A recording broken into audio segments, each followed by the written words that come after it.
अल्लाहुम्मा सल्लि अला सय्यिदिना व मौलाना मुहम्मदिन। आपकी उम्मत के लिए आपने आज सारा दिन जो जो दुआएं किए सब अल्लाह ने कबूल कर लिए। एक दुआ कबूल नहीं किए। हुजूर पूछते हैं जिब्राइल से, जिब्राइल वो कौन सी दुआ है जिसको अल्लाह ने कबूल नहीं किया मोहम्मद मांग कर भी? अल्लाह ने फरमाया, जिब्राइल ने कहा मुझे नहीं मालूम, मैं अल्लाह से पूछता हूँ। जब अल्लाह से पूछते हैं, अल्लाह ने कहा कि मोहम्मद को कह दो, कानून इंसानियत की हिफाजत के लिए, इस्लाम की हिफाजत के लिए, तौहीद की हिफाजत के लिए, खत्म नबूवत की हिफाजत के लिए, खत्म रिसालत की हिफाजत के लिए नाजिल आसमान से कुरान की आयात की शक्ल में नाजिल हो जाता है, तो उन खवानीन को प्यारे आका भी बदल नहीं सकते। और प्यारे आका क्यों बदलेंगे?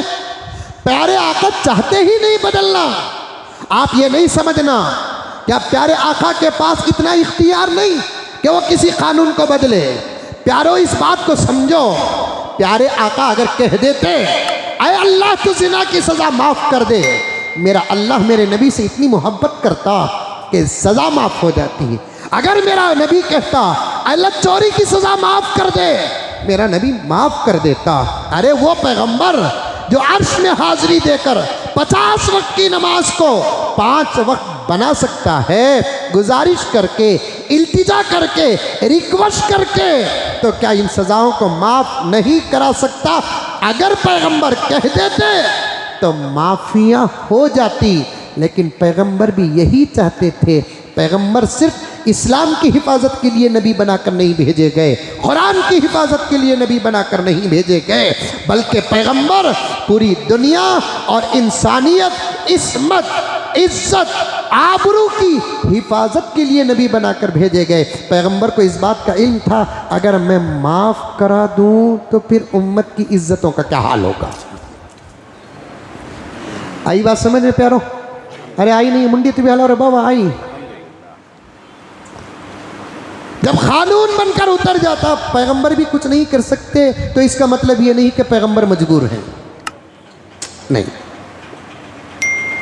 अल्लाह ने मेरे नबी को इतनी इजाज़त दी कि मोहम्मद दुनिया कायनात ही हम तुम्हारे सदक़े में बनाए हैं, तो फिर क्या कानून नहीं बनाएंगे?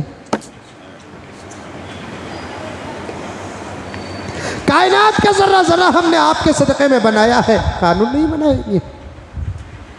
लेकिन मोहम्मद ये तमाम कानून आपकी उम्मत की हिफाजत के लिए बना रहे हैं। पैगंबर खुद नहीं चाहे कोई गलती की सजा माफ कराना नहीं चाहे, माफी मांगे उम्मत के लिए, माफी मांगे उम्मत के लिए। मक्के में मांगते रहे, मदीने में मांगते रहे, उम्रे को गए तो मांगते रहे, तवाफ में उम्मत के लिए माफ़ी मांगते रहे, अरफात में मांगे, मुज़दलिफ़ा में मांगे, मिना में मांगे। मशहूर रिवायत है, प्यारे आका सल्लल्लाहु अलैहि वसल्लम अरफात में 1-20 मिनट का बयान करते हैं, उसके बाद सिर्फ दुआ ही दुआ, दुआ ही दुआ, दुआ ही दुआ। इतना मांगे, इतना मांगे, इतना मांगे, जिब्राइल खुद आकर अर्ज़ करने लगते हैं कि या रसूल अल्लाह, बशारत हो आपको कि आपकी उम्मत के लिए आपकी मांगी हुई तमाम दुआएं अल्लाह ने कबूल कर लिया, सिवाय एक दुआ के। आपकी उम्मत के लिए आपने आज सारा दिन जो जो दुआएं किए सब अल्लाह ने कबूल कर लिए। एक दुआ कबूल नहीं किए। हुजूर पूछते हैं जिब्राइल से, जिब्राइल वो कौन सी दुआ है जिसको अल्लाह ने कबूल नहीं किया मोहम्मद मांग कर भी? अल्लाह ने फरमाया, जिब्राइल ने कहा मुझे नहीं मालूम, मैं अल्लाह से पूछता हूँ।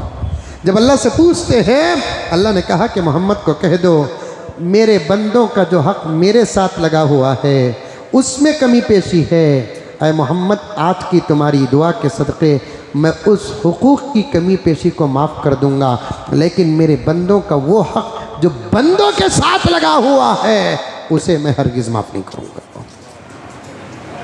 डुबाने वालों, चुराने वालों, प्रॉपर्टियां हड़प करने वालों, बहनों की जायदाद पर कब्जा करने वालों, भाइयों की जायदाद पर कब्जा करने वालों, बड़े भाइयों की दौलतों पर कब्जा करने वालों, मुर्दा बाप का आईसीयू में सिग्नेचर लेकर बैंक बैलेंस को ट्रांसफर करने वालों, तुम्हारी हैसियत, तुम्हारी औकात 2 रोटी से ज्यादा नहीं है, 3 रोटी से ज्यादा नहीं है, मुट्ठी खाने से ज्यादा नहीं है। तुम्हारा दस्तरखान तो सजता जरूर है, लेकिन तुम 2-3 टुकड़े गोश्त से ज्यादा खाने की हैसियत तुम्हारे पास नहीं है। तुम तो एक ठंडा अपनी मर्जी का पी नहीं सकते, एक गर्म तुम अपनी मर्जी का पी नहीं सकते। 3.5-4 मीटर, उससे भी कम मीटर के कपड़े के तुम हकदार बन चुके हो अंग्रेजों की नकल करके। उससे ज्यादा तुम्हारी हैसियत नहीं है और बंदों का हक लूटते जा रहे हो। अगर खाता लाखों का तो बात और थी, पीता लाखों का तो बात और थी। अरे कुछ तो सोचो। एकड़ों के हिसाब पर प्रॉपर्टियां लूटने वालों, तुमसे तो तुम्ही बर्बाद करने की फिक्र में लगा रहने वाला शैतान शर्मिंदा है। तुम्हारा शैतान कुछ लोगों के ऐसे अतवार से शर्मिंदा है। इतना तो सोचो, लाखों, हजारों, सौों, सैकड़ों एकड़ों पर कब्जा करने वाले, भाइयों और बहनों की जमीन और जायदाद पर कब्जा करने वाले, दीन के नाम पर नमाजियों का, हाजियों का पैसा खाने वालों, कुछ तो जरा सोचो। जिस घर में तुमको खुदा करे कि घर में मौत आ जाए तो अलग बात है, वरना तो अब अक्सर मौतों का अग्रीमेंट तो अस्पतालों के हवाले हो चुका है।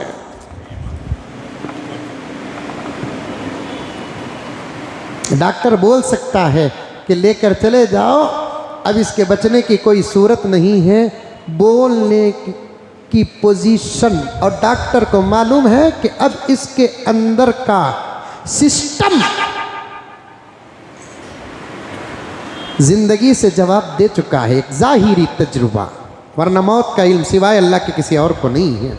लेकिन एक डॉक्टरों का जो इल्म है, उनका एक तजुर्बा है, वो तजुर्बे को सामने रखकर डॉक्टर कह सकता है कि भाई लेकर चले जाओ, ये दवाएं खिलाओ।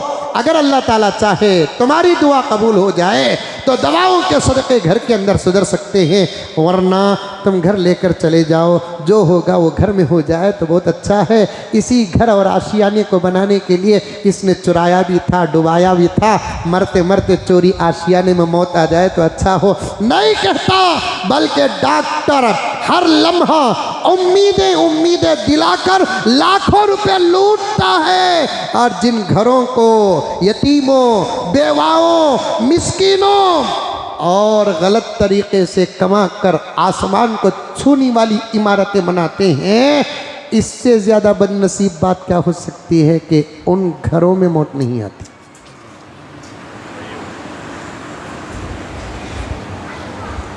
और इतनी दौलत का नतीजा क्या? 2/6 मैसूर रोड, 2/6 टैनरी रोड, 2/6 खुद्दूस साहब। ये कब्रस्तान बेंगलुरु के कब्रस्तानों के नामा ही, क्योंकि तो रिकॉर्ड हो रही है ना बात, तुम लगा तो समझ जाती, बाद में सुनने वाले उन लगा समझ जाएंगे जन्नत के कौन से दर्जात का नाम है। हजरत किबला भी तशरीफ लाए हैं, ऐसा आदत है। ये बेंगलुरु के कब्रस्तानों का नाम है।